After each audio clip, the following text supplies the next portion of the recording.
وَإِذْ قَالَ رَبُّكَ لِلْمَلَائِكَةِ إِنِّي جَاعِلٌ فِي الْأَرْضِ خَلِيفَةً قَالُوا أَتَجْعَلُ فِيهَا مَن يُفْسِدُ فِيهَا وَيَسْفِكُ الدِّمَاءَ وَنَحْنُ نُسَبِّحُ بِحَمْدِكَ وَنُقَدِّسُ لَكَ قال إني أعلم ما لا تعلمون। পৃথিবীর সকল ফেরেশতাদেরকে ডাকলেন, যাদেরকে দুনিয়ার জমিনের মধ্যে প্রেরণ করা হয়েছিল। তাদের একমাত্র কাজ ছিল গোটা দুনিয়া থেকে জিনদেরকে অদৃশ্য করে দেওয়া, হত্যা করা। আল্লাহ সুবহানাহু ওয়া তাআলা তাদেরকে ডাকলেন আর বললেন, শোনো, সময় হয়ে গেছে। তোমাদেরকে বলেছিলাম পৃথিবী সৃষ্টির পরে দুনিয়ার জমিনের মধ্যে আমি আমার খলিফা প্রেরণ করব, প্রতিনিধি পাঠাবো। এই সময় এখন চলে আসছে। ও আমার ফেরেশতারা শোনো, وَإِذْ قَالَ رَبُّكَ لِلْمَلَائِكَةِ إِنِّي جَاعِلٌ فِي الْأَرْضِ خَلِيفَةً। আমার ফেরেশতারা শোনো, দুনিয়ার জমিনে আমি আমার প্রতিনিধি পাঠাবো। আল্লাহ সুবহানাহু ওয়া তাআলা যখন তাদেরকে বললেন, বলার পরে তারা সরাসরি দুইটা প্রশ্ন সরাসরি করেছে, আরেকটা প্রশ্ন মনে মনে রেখেছে। এক নম্বর প্রশ্ন যেটা ছিল, আল্লাহ যখন বললেন ওয়াইদ ক্বালা রাব্বুকা লিল মালাইকাতি ইন্নী জাইলুন ফিল আরদি খলিফা, তারা তখন পাল্টা আল্লাহকে প্রশ্ন করতেছে, আল্লাহ, এই যে আপনি দুনিয়ার জমিনে প্রতিনিধি পাঠাবেন, খলিফা পাঠাবেন, তাদের কাজ কেমন হবে? তারা কি মারামারি করবে? তারা কি লুটতরাজ, জেনা, ব্যভিচার, সমাজে ফাসাদ সৃষ্টি করবে? এমন লোককে আপনি পাঠাবেন? এই কথাটা সরাসরি বললেন। তারপরে বলতেছে, ওগো রব্বুল আলামিন, আমরা কিন্তু সদা সর্বদা আপনার ইবাদত করি, আপনার হুকুম মানি। দুইটা প্রশ্ন সরাসরি করলেন, আরেকটা প্রশ্ন মনে মনে করলেন। মনে মনে মুফাসসিরিনে কেরাম বলেন, মনে মনে যে প্রশ্নটা ছিল, ওই প্রশ্নটা ছিল, মালিক, আমাদেরকে আপনি কেন শ্রেষ্ঠ বানান না? আমরা তো আপনার সব কথা মানি, একটা কথারও বিরোধিতা আপনি করি না, তাহলে আমাদেরকে কেন শ্রেষ্ঠ প্রতিনিধি বানান না? আল্লাহ সুবহানাহু ওয়া তাআলা সব খবর জানে, মনের খবর একজন জানে। চিল্লায় বলেন, তিনি কে? যারা আছেন জোরে বলেন, তিনি কে? অন্তরের খবর একজন জানে, তিনি কে? আল্লাহ সুবহানাহু ওয়া তাআলা অন্তরের খবর জানলেন, প্রকাশ্যে যে প্রশ্নগুলা করলে সেটা তো জানলেন। জানার পরে আল্লাহ সুবহানাহু ওয়া তাআলা আয়াতের শেষ অংশে বলেন, ক্বালা ইন্নী আ'লামু মা লা তা'লামুন। হে আমার ফেরেশতারা শোনো, ক্বালা ইন্নী আ'লামু মা লা তা'লামুন, আমি যা জানি তোমরা কখনোই তা জানো না। দুইটা প্রশ্নের উত্তর একসঙ্গে দিয়ে দিয়েছে, যে আমি যা জানি তোমরা তা জানো না। মুফাসসিরিনে কেরাম বলেন, একটু রাগান্বিত অবস্থায় আল্লাহ বলেছিলেন।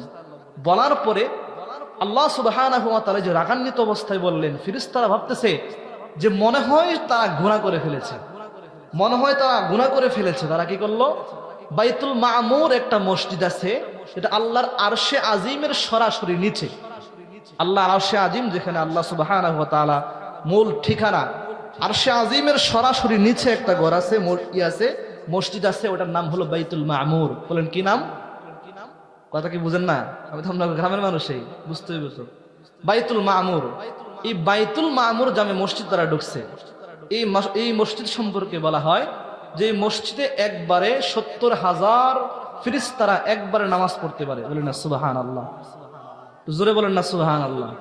৭০,০০০ ফেরেশতা একবারে নামাজ পড়তে পারে। একবার যারা নামাজ পড়বে, দ্বিতীয়বার আর কিয়ামতের আগে সুযোগ থাকবে না। আল্লাহ কত ফেরেশতা দুনিয়ার জমিনের মধ্যে, পৃথিবীর বাহিরে, জান্নাত জাহান্নামের জন্য আল্লাহ সৃষ্টি করেছেন। তারা কি করলো?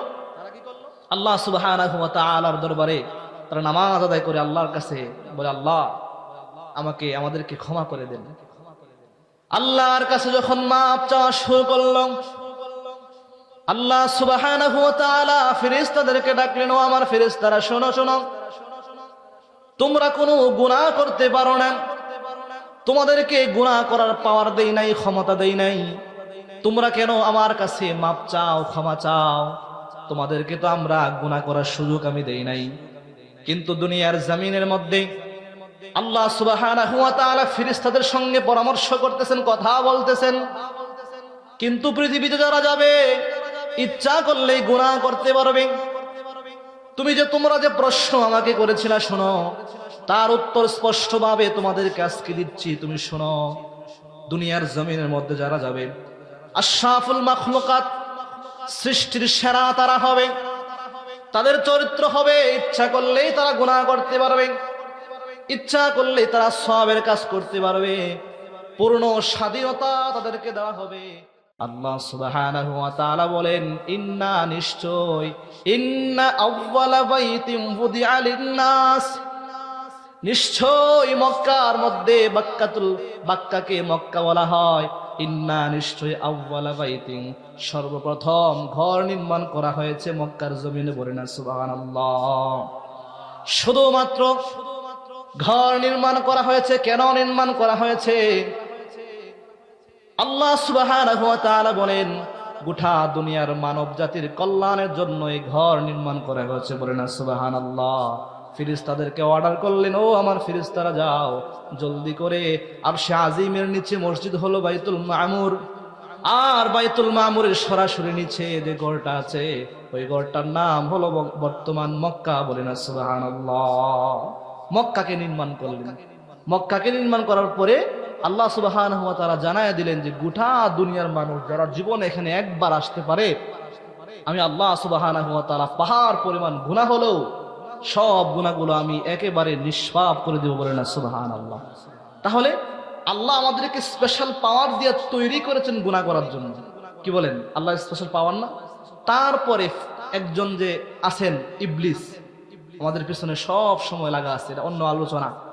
সহজ কথায় ইবলিস তো অবশ্যই লাগানো আছে পিছনে। তারপরে আল্লাহর কুদরতি আমাদেরকে পাওয়ার দেওয়া হয়েছে, গুনাহ করতে পারবো।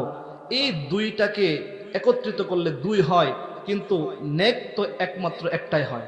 যেমন নেক কাজ করতে পারবো, এটা আল্লাহ সুবহানাহু ওয়া তাআলা আমাদেরকে পাওয়ার দিয়াই সৃষ্টি করেছেন। আল্লাহর নেকটা একদিকে, আর দুইটাকে অতিক্রম করে ওই ব্যক্তিরাই ভালো কাজ করতে পারে যাদের আল্লাহ সুবহানাহু ওয়া তাআলা কুদরতি নজর যাদের উপরে পড়েছে। বলে না সুবহানাল্লাহ। তাহলে আমরা যে এখানে আসছি কোন রকম সন্দেহ ছাড়া দুইটা বিষয়কে অতিক্রম করে আসছি। একটা হলো আল্লাহর কুদরতি পাওয়ার, আমরা ইচ্ছা করলেই গুনাহ করতে পারবো। আরেকটা হলো আল্লাহ সুবহানাহু ওয়া তাআলা আমাদের পিছনে যে লাগায়া দিয়েছেন একজন ইবলিস। ইবলিস তো সব সময় আমাদের পিছনে কাজ করতেছে যে এখানে বসো না, মাহফিল শোনার দরকার নাই, চলে যাও, ভালো কোনো আলোচক না, এলাকার আলোচক, এখান থেকে চলে যাও, উঠে যাও, এই করো সেই করো, সব সময় দুঃখা ইবলিস আপনাকে আমাকে দিবেই। এই দুইটাকে অতিক্রম করে যারা আমরা এখানে আছি, নিঃসন্দেহে ধরে নিতে পারেন আল্লাহ সুবহানাহু ওয়া তাআলা আমাদেরকে পছন্দ করেছে বলে আলহামদুলিল্লাহ। এবার আসি আয়াতের মধ্যে। যে আয়াত তেলাওয়াত করেছি, এই আয়াতের মধ্যে আল্লাহ সুবহানাহু ওয়া তাআলা আমাদেরকে শ্রেষ্ঠত্বের সার্টিফিকেট দিচ্ছেন। কুনতুম খায়রা উম্মাতিন উখরিজাত লিন-নাস, কুনতুম তোমাদেরকে সৃষ্টি করা হয়েছে, উখরিজাত লিন-নাস, কুনতুম খায়রা উম্মাহ, তোমরাই হলে সর্বশ্রেষ্ঠ জাতি। জোরে বলি সুবহানাল্লাহ। সর্বশ্রেষ্ঠ জাতি বা সর্বশ্রেষ্ঠ উম্মত, সর্বশ্রেষ্ঠ জাতি বা সর্বশ্রেষ্ঠ উম্মত আল্লাহ সুবহানাহু ওয়া তাআলা আমাদেরকে ঘোষণা করেছেন।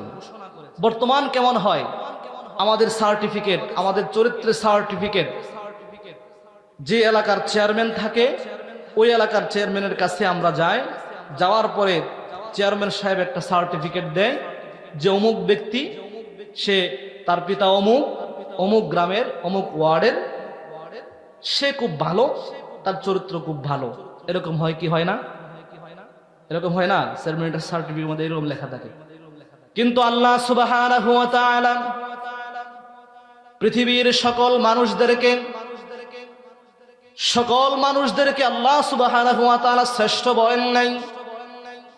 আল্লাহ সুবহানাহু ওয়া তাআলা বলেন, কুনতুম খায়রা উম্মাতিন উখরিজাত লিন-নাসি তা'মুরুনা বিল মা'রুফি ওয়া তানহাউনা আনিল মুনকার وتنهون عن المنكر وتؤمنون بالله আল্লাহ বলতেছেন শোনো শোনো কুনতুম খায়রা উম্মাহ তোমরাই হলো সর্বশ্রেষ্ঠ উম্মত এর মানে হলো অনেকগুলো ব্যাখ্যা আছে সহজ ব্যাখ্যা হলো মুহাম্মাদুর রাসূলুল্লাহ সাল্লাল্লাহু আলাইহি ওয়াসাল্লামের উম্মত হলো সর্বশ্রেষ্ঠ উম্মত বলেন সুবহানাল্লাহ আল্লাহর নবীর উম্মত যারা নবী মুহাম্মদুর রাসূলুল্লাহ সাল্লাল্লাহু আলাইহি ওয়াসাল্লামের উম্মত যারা তারাই সর্বশ্রেষ্ঠ উম্মত এই সার্টিফিকেট দিয়েছে একজন জোরে চিল্লায় বলেন তিনি কে আরেকটু জোরে বলেন তিনি কে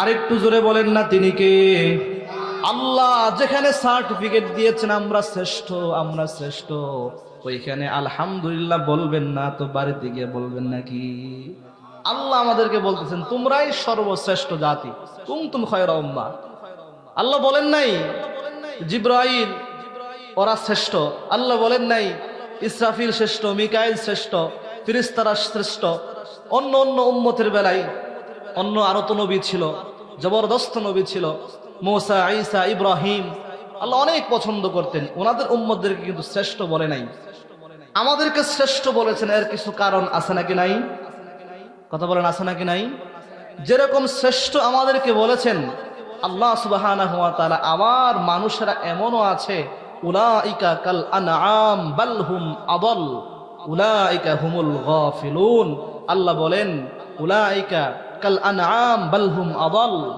কিছু মানুষ আছে তারা হাইওয়ান জানোয়ারের মতো বলেন নাউযুবিল্লাহ এবং কি এর চাইতেও নিকৃষ্ট এর চাইতেও নিকৃষ্ট সে আল্লাহ সুবহানাহু ওয়া তাআলা আমাদেরকে সার্টিফিকেট দিচ্ছেন তোমরাই হলা সর্বশ্রেষ্ঠ জাতি বলেন না সুবহানাল্লাহ শ্রেষ্ঠ হওয়ার জন্য নিজেদেরকে শ্রেষ্ঠত্ব বর্ণনা দেওয়ার জন্য গোটা পৃথিবীর সকল দেশ পাগল হয়ে আছে সকল দেশ পাগল হয়ে আছে তারা বলে আমরা শ্রেষ্ঠ ইন্ডিয়ার তারা বলতেছে তারা শ্রেষ্ঠ পাকিস্তানের তারা বলতেছে তারা শ্রেষ্ঠ যুক্তরাষ্ট্রে তারা বলতেছে তারা শ্রেষ্ঠ সবার চাইতে সেরা এমনকি বাংলাদেশ দাবি করে আমরা সবার চাইতে সেরা হিন্দুরা দাবি করে আমরা সবার চাইতে সেরা খ্রিস্টান দাবি করে আমরা সবার চাইতে সেরা এমন পৃথিবীর জমিনের মধ্যে এমন কোন ধর্ম নাই দাবি করে না আমরাই সেরা আমরাই সেরা আমরাই সেরা কিন্তু আল্লাহ সুবহানাহু ওয়া তাআলা আমাদেরকে শ্রেষ্ঠ বললেন কেন কুনতুম খায়রা উম্মাতিন উখরিজাত লিন-নাস তোমাদেরকে মানবতার কল্যাণের জন্য পৃথিবীর জমিনের মধ্যে প্রেরণ করা হয়েছে বলে না সুবহানাল্লাহ এখানেই তো বিষয় আল্লাহ সুবহানাহু ওয়া তাআলা এখানে চারটা বিষয় বর্ণনা করেছেন উখরিজাত লিন-নাস মানবতার কল্যাণে তোমাদেরকে পৃথিবীর জমিনের মধ্যে প্রেরণ করা হয়েছে তা'মুরুনা বিল মা'রুফি ওয়া তানহাউনা আনিল মুনকার তোমরা সৎ কাজের আদেশ করবা আর অসৎ কাজ থেকে মানুষদেরকে বিরত রাখবা ওয়া তু'মিনুনা বিল্লাহ এবং একজনকে ভয় করবা চিল্লায় বলেন তিনি কে জোরে বলেন তিনি কে চারটা কথা আল্লাহ সুবহানাহু ওয়া তাআলা বলেছেন এক নাম্বার উখরিজাত লিন-নাস মানবতার কল্যাণে কাজ করার জন্য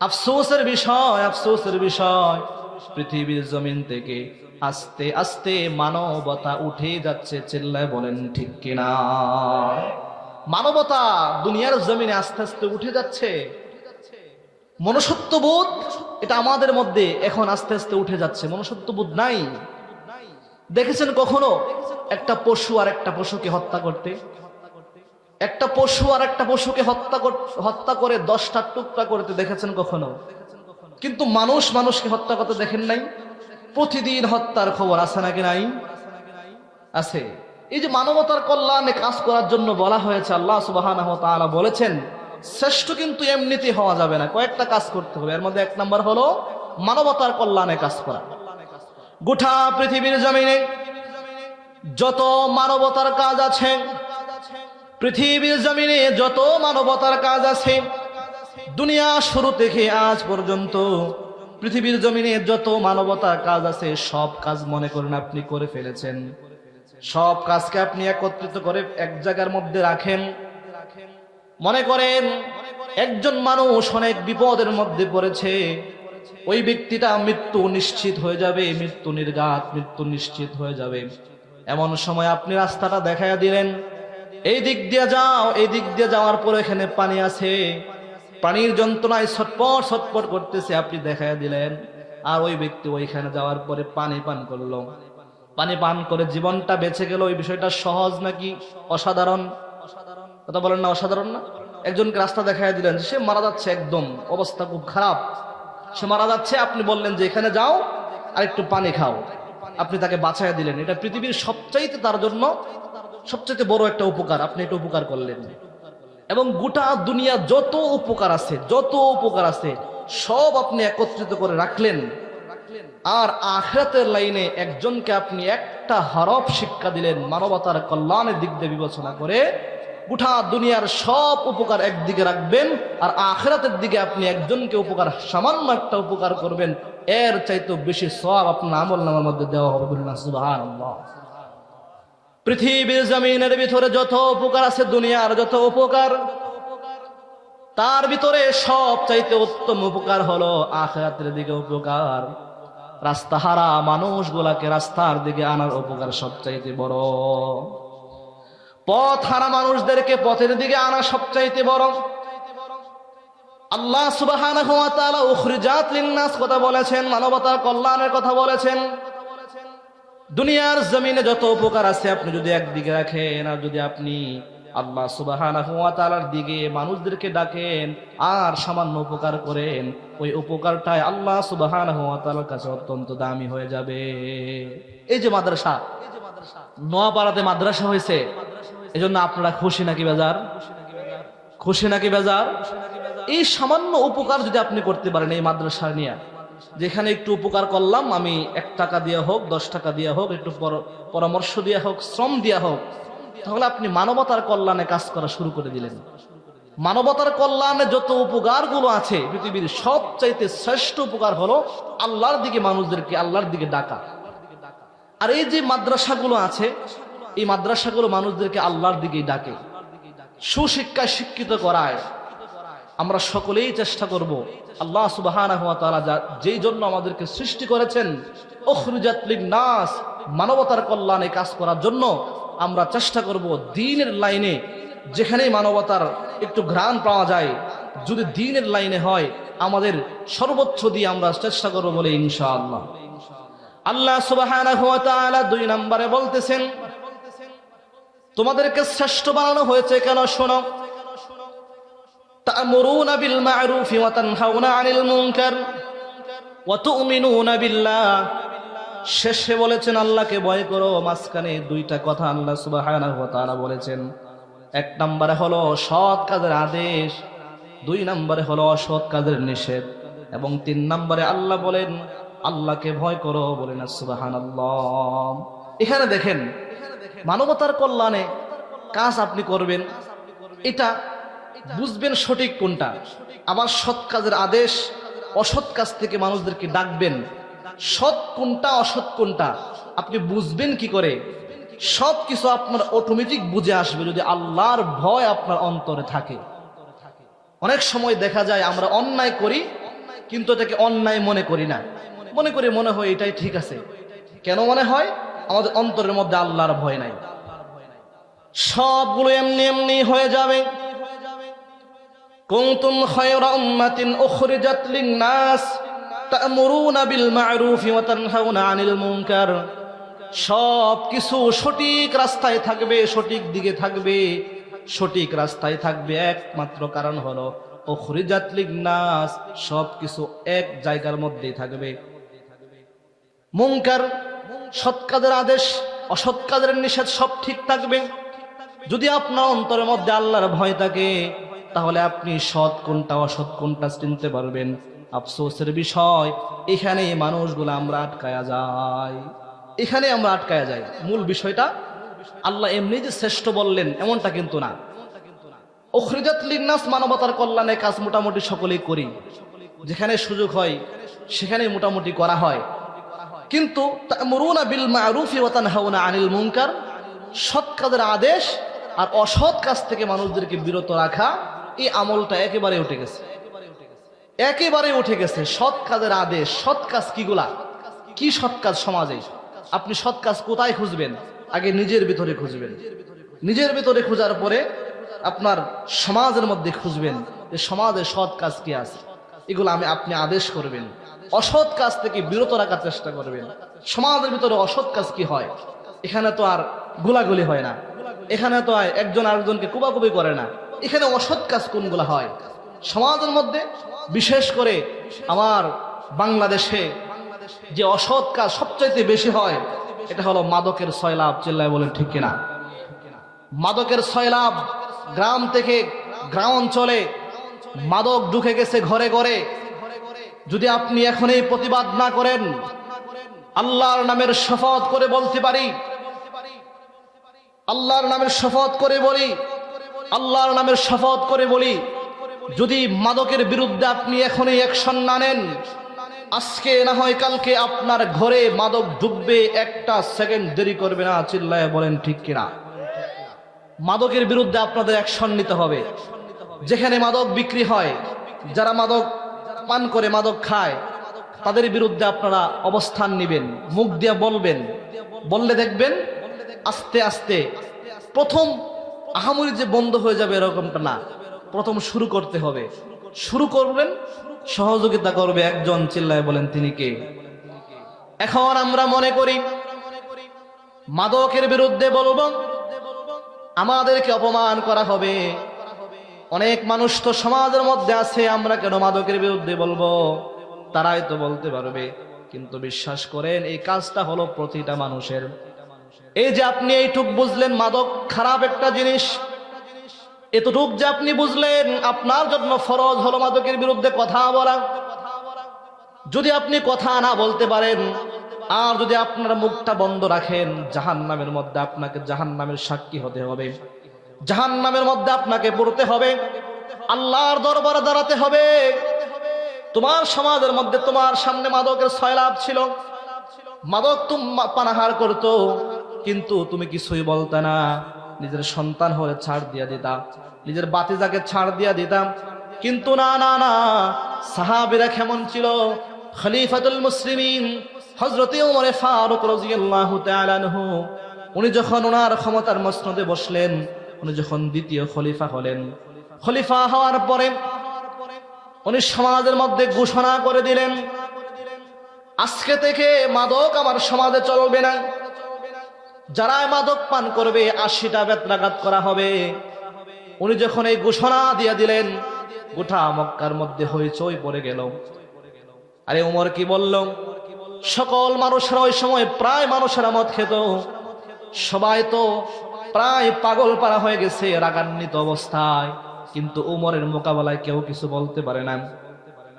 খলিফাতুল মুসলিমিন ঘোষণা করার পরে হঠাৎ করে একজন খবর আসছে, ওগো আল্লাহর নবীর প্রিয় সাহাবী, হঠাৎ করে দেখে আসলাম, রাস্তা দিয়ে হাঁটতেছিলাম, আমি যখন রাস্তা দিয়ে হাঁটতেছি, আমি তাকায় দেখি আপনার সন্তান, আপনার ছেলে খেজুর গাছ দইরার নাড়াচাড়া করতেছে, এমন ভাবে নাড়াচাড়া করতেছে।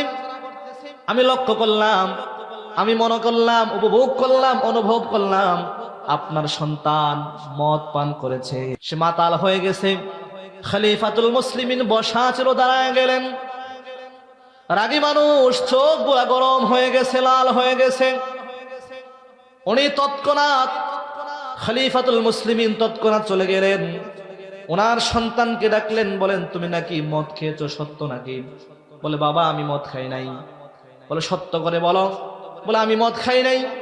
খলিফাতুল মুসলিমিন তার সন্তানের মুখের মধ্যে চিপে ধরলেন, হা করালেন। উনি দেখে সত্যি একটু ঘ্রাণ বের হচ্ছে, মদের মতো একটু ঘ্রাণ বের হচ্ছে। সঙ্গে সঙ্গে হাতগুলো বেঁধে ফেললেন। মক্কার জমিনের ভিতরে সকল মানুষদেরকে বলতে যে শোনো, জোহরের নামাজ মসজিদের মধ্যে পড়বা, বিচার হবে মসজিদের মধ্যে, জোহরের নামাজ পড়বা। খলিফাতুল মুসলিমিন, ওনার ঘোষণা সকলেই তো থাকতে হয়।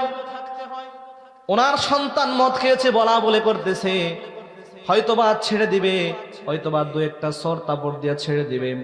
খলিফাতুল মুসলিমিন ওমর ফারুক রাদিয়াল্লাহু তাআলা আনহু যখন জোহরের নামাজ শেষ হয়ে গেল, আর সন্তানের মুখের মধ্যে একটাই কথা, বাবা আমি মদ খাই নাই, মদ খাই নাই, আপনি আমাকে এমনি দোষারোপ করতেছেন, বলে তোর মুখে গন্ধ কি করে আসলো?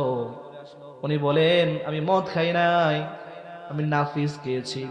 খেজুর অনেক দিন পর্যন্ত ভিজিয়ে রাখার পরে, অনেক দিন পরে খেজুর, একটা খেজুর যদি আপনি ভিজিয়ে রাখেন 4-5টা খেজুর, অনেক দিন পরে এটা নাফিস হয়ে যায়, একটু মাতাল মাতাল লাগে। ওনার সন্তান বলতেছে, বাবা আমি অজান্তেই, মনের অজান্তেই নাফিস খেয়ে ফেলেছি, বাবা আমাকে ক্ষমা করে দেন, আমি সত্যি মদ খাই নাই। খলিফাতুল মুসলিমিন বলে, ওইটাই তো হারাম করা হয়েছে, ওই সময় ওইটাও হারাম ছিল। খলিফাতুল মুসলিমিন সবাইকে ডাকলেন, জোহরের নামাজের পরে বিচার দিবস হবে। কাজীকে বললেন, কাজী রে, আমার সন্তান মদ খেয়েছে, তাকে পূর্ণ 80টা বেত্রাঘাত করা হোক, তাকেও ছাড় দেওয়া হবে না। আমার সন্তান তো কি হয়েছে, তাকেও 80টা বেত্রাঘাতে বেত্রাঘাত লাগাও, 80টা বেত তাকেও লাগাও।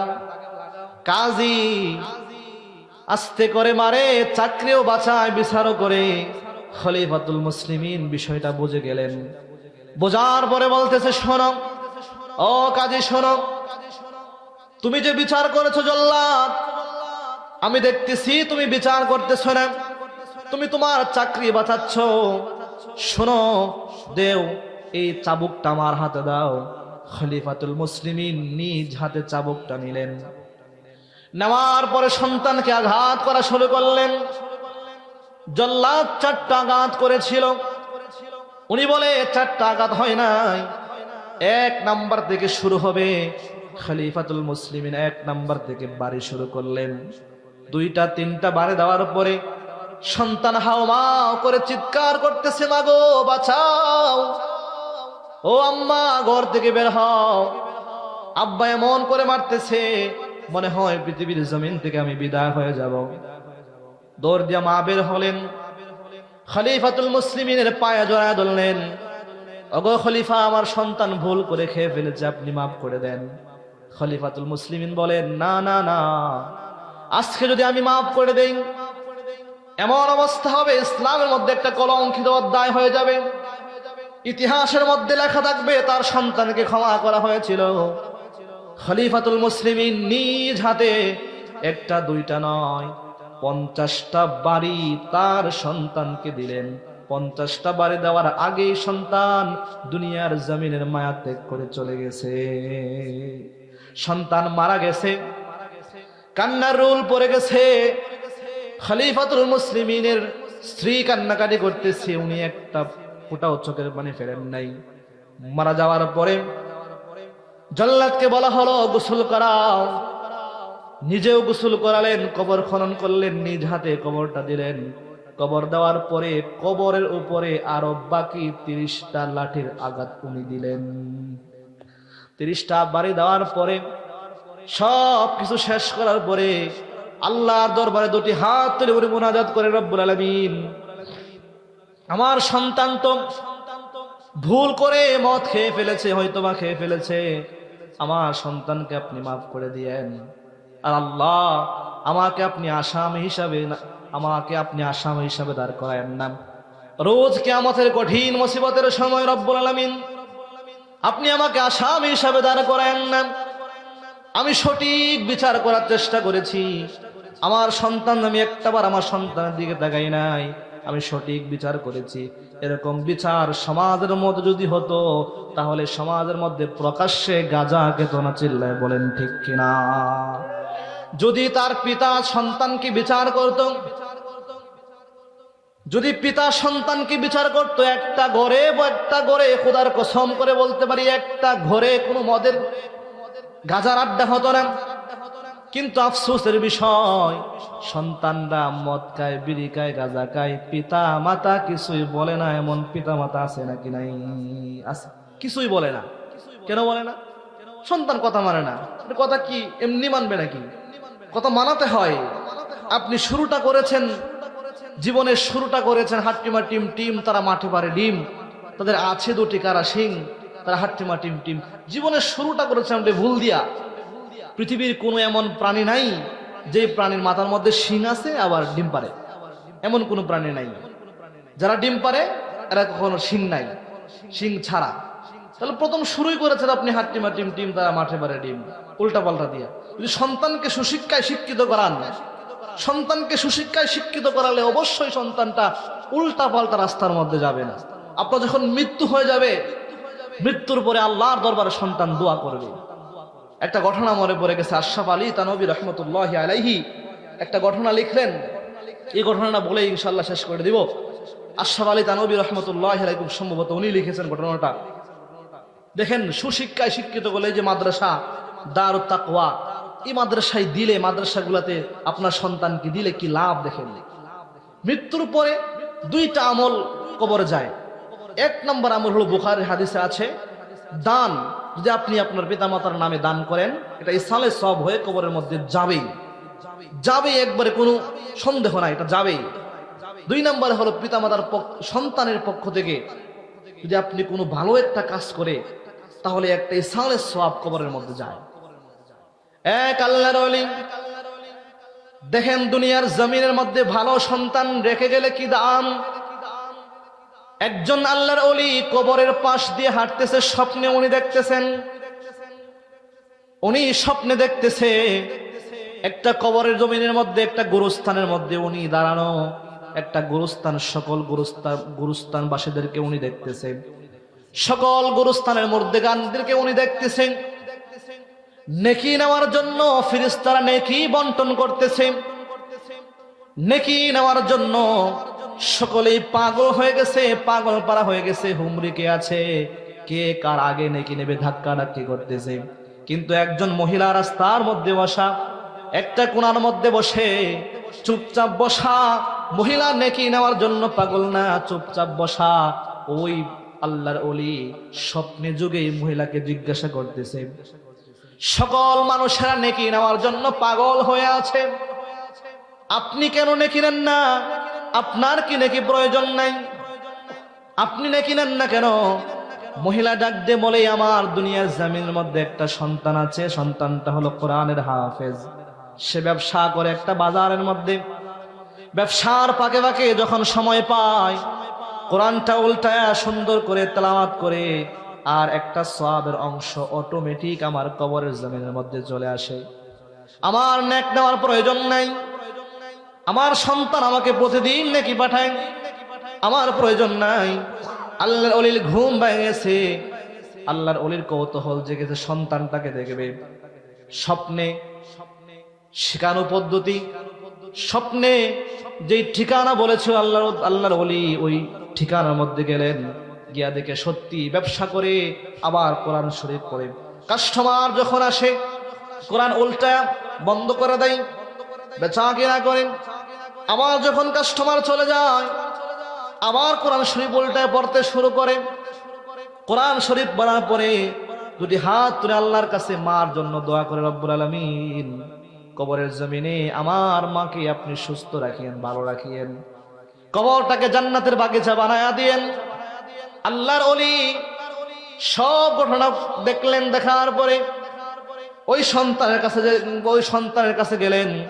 যাওয়ার পরে বলতে, সন্তান রে শোনো, তোমার মা কবরের মধ্যে অনেক ভালো আছে, আমি স্বপ্নে দেখেছি তোমার মা নেকি নেওয়ার জন্য পাগল পারে না, তোমার মা একটা, তোমার নেকির অংশ তোমার মার কবরের মধ্যে চলে যায়, বলে না সুবহানাল্লাহ। কিছুদিন পরে আল্লাহর ওলি আবার স্বপ্নে দেখতেছে কবরের জমিনের মধ্যে ফেরেশতারা নেকি বন্টন করতেছেন। ফেরেশতারা যখন নেকি বন্টন করতেছে, এমত অবস্থায় ওই যে আল্লাহর ওলি তাকায় দেখে যে মহিলা একটা কোণার মধ্যে বসা ছিল, ওই মহিলার নেক নেওয়ার জন্য পাগল হয়ে আছে, নেক নেওয়ার জন্য পাগল হয়ে আছে। ওই মহিলাও কারাকারি করতেছে নেকি নেওয়ার জন্য। আল্লাহর ওলি স্বপ্নে যুগে জিজ্ঞাসা করলেন, মাগো আপনার তো নেকির প্রয়োজন নাই, আপনার সন্তান তো আপনাকে নেকি পাঠায়। ওই মহিলা ডাক দিয়ে বলে, এতদিন পর্যন্ত আমার সন্তান জীবিত ছিল, তার সওয়াবের একটা অংশ আমার কাছে আসতো। আমার সন্তানটা আজকে দুনিয়ার জমিন থেকে বিদায় হইয়া অন্ধকার কবরে চলে আসছে, আর আমার জন্য সওয়াবের রাস্তাও বন্ধ হয়ে গেছে। এর মানে হলো, সন্তান যখন কোনো ভালো কাজ করে তার একটা অংশ অবশ্যই পিতামাতার কবরের মধ্যে পৌঁছায়। তাহলে আপনার সন্তানকে আপনি কোথায় দিবেন? মানুষের মতো মানুষ করতে হবে তো, সুশিক্ষায় শিক্ষিত করতে হবে তো। আপনি ইঞ্জিনিয়ার বানান, ডক্টর প্রফেসর বানান, কোনো সমস্যা নাই, ভালো ভার্সিটিতে লেখাপড়া করবে সন্তান, কিন্তু ফাউন্ডেশনটা যেন ভালো হয়, ফাউন্ডেশনটা যেন ইসলামের হয়, সেজন্য সঠিকভাবে সুন্দর করে কোরআনটা পড়তে পারে। আপনি সুন্দর করে কোরআনটা শিক্ষা দেন, দেওয়ার পরে আপনি যেখানে ইচ্ছা সেখানে পাঠান, দেখবেন তার এই অন্তরের ভিতরে সহজে কোনো খারাপ কিছু ঢুকতে পারবে না। মদ থেকে দূরে থাকবে, ফেন্সিডিল ইয়াবা থেকে দূরে থাকবে, কালো রাজনীতি থেকে দূরে থাকবে। এরকম ভাবে মোহতারাম হাজরিন, সে সুশিক্ষা শিক্ষিত হবে। বিশেষ করে মদ গাঁজা থেকে সে সব সময় দূরে থাকবে। বলতেছিলাম যে আয়াতটা আল্লাহ সুবহানাহু ওয়া তাআলা আমাদেরকে শ্রেষ্ঠ করলেন কয়েকটা কারণের জন্য। মানবতার কল্যাণে কাজ করার জন্য, আর সৎ কাজের আদেশ আর অসৎ কাজের নিষেধ। শেষ আল্লাহ রাব্বুল আলামিন বলেন, আল্লাহকে ভয় করার কথা আল্লাহ সুবহানাহু ওয়া তাআলা বলেছেন, উখরিজাত লিন-নাসি তা'মুরুনা বিল মা'রুফি ওয়া তানহাউনা আনিল মুনকার ওয়া তু'মিনুনা বিল্লাহ। আল্লাহর ভয় আস্তে আস্তে আমাদের জবান থেকে উঠে যাচ্ছে, আমাদের অন্তর থেকে উঠেই যাচ্ছে। আল্লাহর ভয় আমাদের অন্তরের মধ্যে নাই। শুধুমাত্র আল্লাহর ভয় যদি আমাদের অন্তরের মধ্যে থাকতো, এই অন্তরের মধ্যে যদি আল্লাহর ভয় থাকতো, আমরা ইচ্ছা করলেই গুনাহ করতে পারতাম না, ইচ্ছা করলেই মানুষের হক নষ্ট করতে পারতাম না, ইচ্ছা করলে বোনের সম্পদ আত্মসাৎ করতে পারতাম না, ইচ্ছা করলে অন্যের সম্পদ আত্মসাৎ করতে পারতাম না। শুধুমাত্র দুইটা বিষয় যদি অন্তরের মধ্যে থাকতো, এক নাম্বারের বিষয় হলো আল্লাহর ভয়, দুই নাম্বার হলো মৃত্যুর কথা যদি স্মরণ হতো। এই দুইটা বিষয় যার অন্তরে থাকবে তার দ্বারা কখনোই গুনাহ হতে পারে না, তার দ্বারা কখনোই গুনাহ হবে না। দুইটা বিষয় যদি অন্তরে থাকে, আল্লাহর ভয়, যে আল্লাহ তো আমাকে দেখছে, যা কিছু আমি করি কেউ দেখে না, একজন দেখে, বলেন না তিনি কে? জোরে বলেন না তিনি কে? আল্লাহ তোমাকে দেখতেছে, আপনি গুনাহ করতেছেন, যখন গুনাহ করতে বসবেন, হায় হায় আল্লাহ তো আমাকে দেখতেছে, আল্লাহ তোমাকে দেখতেছে, ইত্তাকিল্লাহ, আল্লাহকে ভয় করো, আল্লাহ আমাকে দেখতেছে। এই কথা যদি কেউ স্মরণ করে, তার দ্বারাতে কোনো খারাপ কাজ হতে পারে? বলেন হতে পারে? হতে পারে না। আর যদি মৃত্যুর ভয় থাকে, আমাদের অন্তরে এখন মৃত্যুর ভয় নাই, মৃত্যুর কথা আমরা মনে করি না, অথচ উচিত প্রতিদিন অন্তত 100 বারের উপরে মৃত্যুর কথা স্মরণ করা। মৃত্যু এমন একটা অফুরন্ত সত্য কথা। পৃথিবীর জমিনের মধ্যে যতগুলা কোরআন শরীফের মধ্যে যত আমল আছে, সব আমল মোটামুটি আপনারা দেখেন না। যেমন 8টা বিষয়ের প্রতি আমরা ঈমান এনেছি, আমানতু বিল্লাহি ওয়া মালাইকাতিহি ওয়া কুতুবিহি ওয়া রুসুলিহি ওয়াল ইয়াউমিল আখির ওয়াল কদরি খায়রিহি ওয়া শাররিহি মিনাল্লাহি তাআলা ওয়াল বা'সি বা'দাল মাউত। এই 8টা বিষয়ের একটাও কিন্তু আমরা দেখি নাই, না দেখার উপর আমরা ঈমান এনেছি। অনেক বিষয় আছে দেখি না, কিন্তু এই যে মৃত্যু, কুল্লু নাফসিন যায়িকাতুল মাউত, যার জীবন আছে তার মৃত্যু হবে, এই মৃত্যুর কথা, এই মৃত্যুর ওয়াজ আমরা প্রায় সময় শুনি কি শুনি না? মৃত লাশ দেখি কি দেখি না? জানাজায় আমরা শরীক হই কি হয় না? এই মৃত ব্যক্তির চাইতে ওয়াজ আর কোনো কিছু আছে নাকি? যখন জানাজার নামাজ হয় আর মাইয়ারটা যখন মৃতর দেহ সামনে থাকে, তখন এর চাইতে দামি ওয়াজ আমার মনে হয় পৃথিবীর জমিনের মধ্যে নাই। এশিয়া মহাদেশের মধ্যে সবচাইতে বেশি ওয়াজ হয় বাংলাদেশে, সবচাইতে বেশি ওয়াজ হয়, নসিহত হয় বাংলাদেশে। প্রতি জুমআয় খতিব সাহেব ওয়াজ করে, প্রতিটা মহল্লার মধ্যে ওয়াজ মাহফিল হয়, 1টা 2টা করে ওয়াজ মাহফিল হয়, 3টা 4টা করে হয়। আমি যেখানে থাকি ওইখানে 4টা 1টা করে ওয়াজ হয়। তাহলে এশিয়া মহাদেশে সবচাইতে বেশি মাহফিল বাংলাদেশে হয়, কিন্তু আমরা ওয়াজ সকলে জানি, আমল করি না। যে ওয়াজটা সাক্ষী আমরা নিজ চোখে দেখি, মাইয়াত যখন আমাদের সামনে থাকে, তখন কিন্তু আমরা এটাকে দেখি, তখন কিন্তু আমরা দেখি যে এই যে শুয়ে আছে, তার নিথর দেহ, সে কথা বলতেছে না, সকল সম্পর্ক বিচ্ছিন্ন হয়ে গেছে, সে দুনিয়ার সব কিছু থেকে আলাদা হয়ে গেছে, আর দুনিয়ার কোনো কিছু সে বুক করতে পারবে না, এমন একটা লাশ পড়া আছে। হায় রে, এর মতো এই যে চলে গেছে, সে তো আর ফিরে আসবে না, আমাকেও তো এখানে যেতে হবে। আমাকেও তো মৃত্যুবরণ করতে হবে, যদি এই কথাটা কেউ ভাবে তাহলে তার দ্বারাতে কোনো অন্যায় হতে পারে না, অন্যায় হতে পারে না। এর চাইতে ওয়াজ আর কোনো কিছু হয় না। কিন্তু আমরা যেটা দেখার পরেও আমরা বিশ্বাস করি না, দেখার পরেও আমরা হেদায়েত হয় না, দেখার পরেও নামাজ আমরা ধরি না, দেখার পরেও ভালো কাজ আমরা করি না, দেখার পরও সৎ কাজের আদেশ অসৎ কাজ থেকে আমরা নিষেধ করি না। মুহতারাম হাজরিন, রাত্র অনেক হয়ে গেছে, আমি অনেক অনেক ক্ষমা প্রার্থী যে আমি সঠিক সময়ে উপস্থিত হতে পারি নাই। কারণ হলো যেখানে ওয়াজ ছিল সাইফুর একবার ভিতরে, ওইখানে গাড়িও ভিতরে যায় না। তারপরে রাস্তা দাঁড়ায় রয়েছে, ওইখানে আমি যাওয়ার পরে, আমি যখন গাড়ি থেকে নামলাম, নামার পরে একজন বক্তা বসায় দিছে। আমি অনেক লেট করে আসছি, ওইখানে থাকার কথা ছিল এশারের পরে। আর এই যে রুট আছে ওই রুটে গ্যাস পাওয়া যায় না, গ্যাসের সিরিয়াল। আমরা যখন নেত্রকোনা গেছি, নেত্রকোনা যাওয়ার পরে সিরিয়াল দেখি প্রায় 100-র উপরে গাড়ি হবে। তা আমরা কি করলাম, গেলাম ম্যানেজারের সঙ্গে কথা বললাম। ম্যানেজারে বলে যে এখানে দেওয়া যাবে না, কোনো সুযোগ নাই। তারপরে মালিকরে ফোন দিলাম, মালিকরে ফোন দিয়া তারপরে একটা সুযোগ কইরা একটা সিরিয়াল কাইটা তারপর আমরা গ্যাস নিয়ে আসছি। আসছে অনেকটা দেরি হয়ে গেছে। এই রুটে শুধুমাত্র নেত্রকোনা আর হলো কিশোরগঞ্জ। কিশোরগঞ্জ ঢুকছি, ওইখানে কোনো গ্যাসই নাই। তো ভাই এখানে ফ্যাশন নাই, 6টার পরে হয়ে গেল। ওইখান থেকে গ্যাস নিয়ে আসতাম তাহলে এখানে আসতে 12টা বাজতো। তা আল্লাহ করে নেত্রকোনা আসছি, ওইখানে কোনো সুযোগ ছিল না। লাস্টে অল্প কিছু নিয়ে ওইখানে মাহফিলে যেতে যেতে প্রায় 8:30 বেজে গেছে। ওইখানে আমাকে বয়ানে বসাইছে প্রায় 8টা 40 মিনিটে। 8টা 40 মিনিটে অল্প সময় বয়ান কইরা তারপরে আয়সা এখানে উপস্থিত হতে হতে দেখি যে মাহফিলে শেষ পর্যায়ে প্রায়। যাই হোক, আমি যারা এখানে বসছেন, মনের গহীন থেকে আপনাদের জন্য আল্লাহর দরবারে দোয়া করি এবং জাযাক আল্লাহ, আপনাদের জন্য দোয়া থাকবে যে আপনারা আপনাদের গ্রামের সন্তান হয়েও আপনারা এখানে বসছেন, এই যে উৎসাহ দেন। অনেক গ্রামের অনেক মানুষ আছে আমাকে অনেক উৎসাহ দেয়। আপনাদের উৎসাহ উদ্দীপনায় আজকে আল্লাহ সুবহানাহু ওয়া তাআলা গোটা দেশের মধ্যে ভ্রমণ করায়।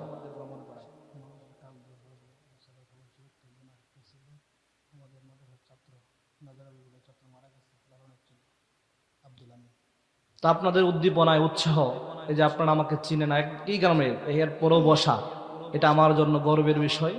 এবং আমার গ্রামকে আমি ভালোবাসি কেন জানেন? যে গ্রামের এই গুণটা আছে। একজন আমি দেখি না যে কেউ যদি সামনে আগায়া যায় তাকে টেনে ধরতে, এটা অন্য গ্রামে দেখা যায়, কিন্তু আমাদের গ্রামে অনেকে উৎসাহ দেয় আলহামদুলিল্লাহ। আশা করি এই গ্রাম ইনশাআল্লাহ একদিন গোটা জেলার মধ্যে সুনামধন্য গ্রাম হিসাবে ইনশাআল্লাহ প্রতিষ্ঠিত পাবে বলে ইনশাআল্লাহ। মোহতারাম হাজরিন, এই যে মাদ্রাসা, যে মাদ্রাসা মাহফিল হয়েছে দারুত তাকওয়া বালক বালিকা মাদ্রাসা, এই মাদ্রাসার কাজ ধরবে ইনশাআল্লাহ। আশাবাদী এই মাদ্রাসাটাও জেলার শ্রেষ্ঠ মাদ্রাসা হিসাবে ইনশাআল্লাহ রূপান্তরিত হবে ইনশাআল্লাহ। এবং কাজ ধরছে ইনশাআল্লাহ। সকলেই এই মাদ্রাসার দিকে সুনজর দিবেন বলে ইনশাআল্লাহ, বলে ইনশাআল্লাহ। আপনার শোনেন, দান এমন একটা জিনিস, দান কবুল হবেই।